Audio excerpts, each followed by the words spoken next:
What's the most unrealistic event in history that actually happened? In 1943, the British government attempted to trick the Germans into thinking that they would invade Greece instead of Sicily by dressing up a corpse in an officer uniform with fake documents and dumping it in the Mediterranean Sea near fascist Spain and hoping they would pass it off to the Germans. It worked. During the war between the Austrian Empire and the Ottoman Empire, two Austrian armies fought each other thinking they were fighting the Ottomans. A third army intervened to stop the fight, and the other two armies thought they were Ottomans and fired at them. Edwin Booth, John Wilkes Booth's brother, saving Robert Lincoln, Abe Lincoln's son, from being hit by a train. Purely by coincidence. Edwin was quite famous and Robert thanked him by name. It wasn't until years later that Robert wrote to Edwin to tell him that a Booth had saved one Lincoln. On July 26, 1184, the King of Germany held an assembly of the nobility in a citadel in Erfurt. During the meeting, the weight of the people caused the floor to collapse down into the latrine pit in the basement. That day, 60 of the most powerful men and women in the Holy Roman Empire drowned in a giant pool of human shit. The king only barely managed to survive by jumping into an alcove just as the floor gave way. The fact that the assassination of Archduke Ferdinand was straight up a 2-hour Looney Tunes skit. Charlie Chaplin entered a Charlie Chaplin look-alike competition in Kansas City and came third. On September 30, 1956, a steamfitter named Thomas Fitzpatrick made a drunken bar bet. That night he left the NY City bar, stole an airplane, and landed it, without lights or radio, on the street in front of the bar. The New York Times called the flight a feat of aeronautics and a fine landing. 2 years later he did it again when another bar patron doubted his tale about the first feat. 1683, the Battle of Vienna, 3,000 Polish winged hussars leading an additional 15,000 cavalry into the largest and greatest cavalry charge in history. It is said that the sight was so great that 2 battles outside the sieged city stopped to watch as the cavalry came charging down the mountainside. To put that into perspective, during The Lord of the Rings, The Return of the King, when King Theoden and the Rohirrim arrive at the Battle of Pelennor Fields, there are only 5,000 horsemen of Rohan charging into battle. There was a molasses flood in Boston that killed people.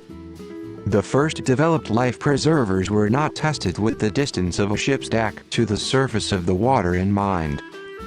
In the 1930s, when passenger ships were first being outfitted with them, the SS Morro Castle caught fire while at sea. Most of the lifeboats were commandeered by fleeing crew members who abandoned the passengers, forcing them to jump overboard with the life preservers. These life preservers were so buoyant that they jerked a person upward upon contact with the ocean, effectively snapping their necks on impact.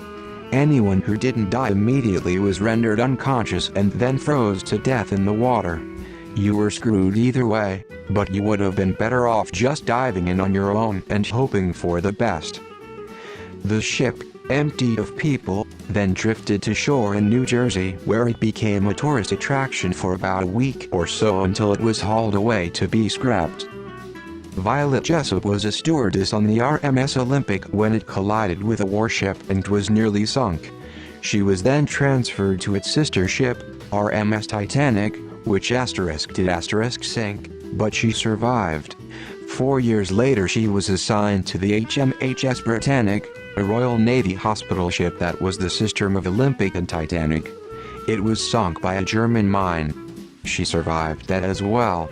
She continued to serve on ocean liners.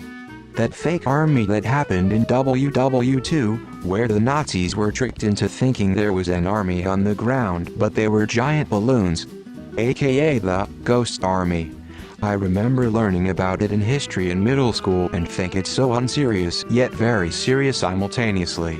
If you've never heard of it, it's worth the read. It still blows my mind that there were at minimum 2 pet bears in different armies, Polish and Russian I think, that served in World War II, with at least one of them having an official rank.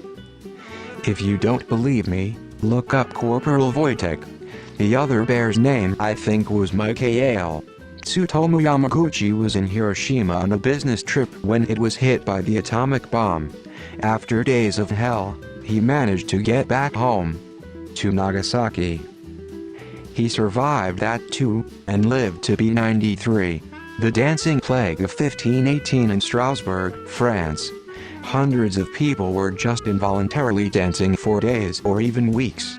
Some of them died due to exhaustion heart attacks. The cause still remains a mystery. The British convincing the Nazis that it was the benefits to eyesight from eating carrots that let the RAF shoot down so many planes, when it was only they had advance warning of where the planes were going. People still believe this. Australia's Emu War. Columbus getting funding to travel to Asia. Murder aside, Columbus should not have been the one to travel to Asia on Spain's dime. He was a Genoan with no connections to money. He wasn't in any aristocracy and his experience as a mariner was only okay. There was probably a dozen or so Spanish naval officers, later conquistadors in their own right, that Columbus passed over to make the voyage. It would be like if America handed money over to a former Nazi rocket scientist to develop its NASA space exploration program. Napoleon's return to France from Elba is pretty crazy. Landing with only a small number of soldiers and basically recruiting the ones that were sent to stop him. The Four Seasons Total Landscaping press conference was like something straight out of a sitcom.